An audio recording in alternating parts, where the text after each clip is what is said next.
Okay, in reality, there's only three reasons I'm gonna really do this one. Number one, it's been a while since I've done my Rivalry series. Richard Powell, you suggest Bulldog versus Hart, and yeah, I remember the match at SummerSlam '92. But other than that, they never really had a specific match. Maybe a couple through Raw, and they've teamed up many times. But as a one-on-one rivalry between these two, maybe it's just a mine. Maybe I just can't find it on YouTube or anywhere else. But I don't remember a feud between these two. I'm not saying it never happened, because fans generally, time and time, do forget feuds that happened, either because it just slips away or just wasn't important to them. So you can inbox me, comment, because I just, or anybody else really, if you want me to do a Bulldog versus Hart rivalry review, but I just don't remember it. Sorry. But I am doing this one because I figured probably somebody would bring it up one time or another, because this was arguably one of the better feuds of last year. And arguably not a good feud at all. It just depends the side point you look at it. But there wasn't really any good feuds last year. But I figured I'll do this one, and I'll kind of give my opinion on what I thought about this feud. Randy Orton versus Christian, the Raging Ring Boner, versus the man who was screwed like fuck last year. So, pretty much the feud between these two came after the draft. Orton's coming to SmackDown. Yay, Raging Ring Boner. And, Christian's still in SmackDown. He's already scheduled to fight Del Rio Extreme Rules in a ladder match. And that's where Christian won the world title. Pretty much the next fucking SmackDown, Orton prevails and takes the belt from Christian 2 days later after the pay-per-view. Yeah, you could say 5. He was technically recognized as the champion, but being technical is carrying a belt around saying I'm the champ legit. It was 2 days. So, you can argue there, but the point is Christian was the only champion for 2 days. 2 days as a babyface. Doesn't matter. He deserved the belt, and he was totally screwed out of it by somebody who carried it fucking 8, 7, whatever times before. Really? Whatever. So this prevailed in a fucking what felt like Cena versus Orton of 2007 to 2009. But let's talk about it anyways. Boy. We got a first match over the limit. This was probably the best, excluding SummerSlam. Yes, Christian didn't take many bumps at SummerSlam, but it was still a good match. And Christian didn't get, Orton didn't get many bumps at SummerSlam, my bad. But Over the Limit was the best match for these two as baby faces. The only match really other than SmackDown. I really like the ending when picks up Christian, he lands on his feet and just turns around RKOs. I thought that was pretty neat. And this carries on. The Christian getting pissed, wanting to be a fucking heel, whatever. I don't remember exactly what happened. Pretty much just goes him whining, and he was starting that one more match crap, and I'm getting screwed over, and the fans betrayed me, and all this crap. That's really what it is. And that carries us to Money in the Bank. Now what? I mean, not Money in the Bank, my bad. Capital Punishment. What happened to Capital Punishment is these two had a really bad match, probably the worst out of their series. And, just the thing about this is what happened is Orton had the pinfall, Christian's foot was under the rope, but the referee didn't see it, so Orton got the pin. Looking back, what I would have done is I would have actually let Christian reverse throw Randy Orton, get the pin. Orton's foot was under the rope, the ref didn't realize it. Christian has the belt. There you go. You carry on the Money in the Bank, spits in the face, Orton gets pissed, kicks his fucking nuts off. There you go. If you want to go with that simple, let's make this guy a chicken shit heel booking. Sorry, I'm moving this steel chair. Anyways, but yeah, the whole Money in the Bank thing with the whole spin in the face. Well, I would have done that while Christian was champion for winning a Capital Punishment by cheating. If you really want to make him a cheating fucking heel, fine. That's how I would have done it, to give him a 2-month reign instead of a 1 month, and it would have been more reasonable to me instead of Orton being booked like the damn heel the whole time. When, like it or not, he's a babyface. That's how it is. Deal with it.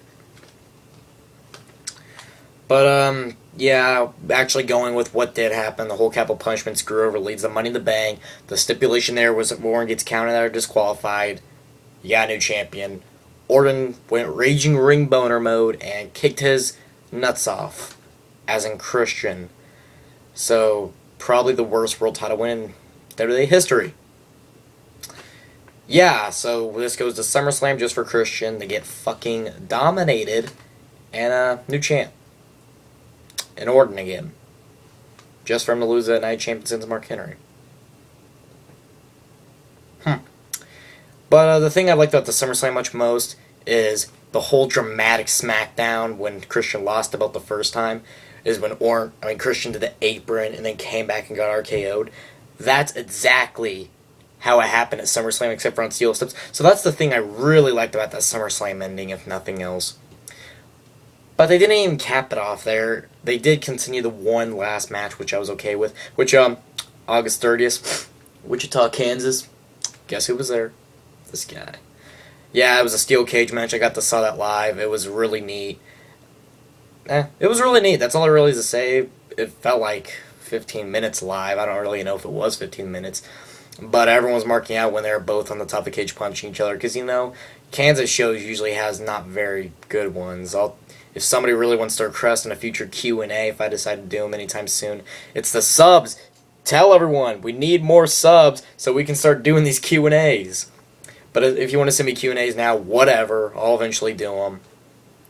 But yeah, I'll tell you some of the shows and some of the matches I've seen. I've also seen some Impacts. I've seen like 4 SmackDowns, 1 Raw, whatever. That's a story for another time though. But yeah, I saw that match live. It was really good, and it did cap off the feud, even though I personally would have done it at SummerSlam. But But the whole point of this feud, Christian had one victory. One. By disqualification. And that's how he won the world title. Orton had 4. SmackDown twice, actually. Capital Punishment. And SummerSlam. The first one he won clean. The second SmackDown he won clean in Steel Cage. The Capital Punishment. The stupidest fucking name that they ever came up with. Is with Capital Punishment. Christian's foot was under the rope. Total heel move. Yet they give it to the babyface champion Orton. Really? And of course SummerSlam where he fucking dominates. And even though SummerSlam gets a lot of shit, I thought the pay-per-view itself was at least decent. Come on. You act like it was one of the worst pay-per-views ever. A lot of people do. And it really wasn't. It wasn't God great given earth. Oh, thank God. But it was alright. I think it was at least alright, if nothing else. I would even go as far as say good. But the thing about this feud is it was so one-sided. You compare the babyface, oil, raging ring boner of death, Orton, multiple-time champion, the second guy in the company, to Christian, and all respect to Christian. I'm a big peep, and I love this stuff in TNA, but oh my God, was this one-sided or not? Personally, by the time they hit over the limit, I couldn't even take Christian seriously against Orton. So if there was going to be a whole babyface versus babyface feud, and they'd sound like a Richards and Edwards and Ring of Honor. I know I don't like Ring of Honor that much, but that's just a feud. I would say babyface versus babyface. Maybe I'd consider it taking it more seriously, but oh my God, these two just like one-sided all the way. The matches, half of them were good, half of them were bad. I'll give it a C-, D+. That's how bad it was. If you watch my other Raw review, which if you can go on my channel and go to my playlist and see it, all my other Raws I made, as you can tell by the numbers, I made a couple of them before. But I rate my rivalries usually pretty high, and I'm giving this a D. So that really should tell you how bad it was, because it wasn't good at all. It was shit. It was big shit. So you can inbox me for other rivalries you'd like me to review. Please at least take it upon yourself if you're going to inbox me a rivalry. You don't have to. I'm not going to tell you what to do. But I appreciate if you go on my channel and look at my rivalries so you don't inbox me a rivalry I've already done. Just personally. But if you'd like me to review a rivalry, please feel free to inbox me. I enjoy doing this very much on my channel more than I do a lot of other things. Example, I hated doing Raw reviews, so I do these. Oh, confession. I fucking hate the Raw reviews. I just don't enjoy them. So I do this.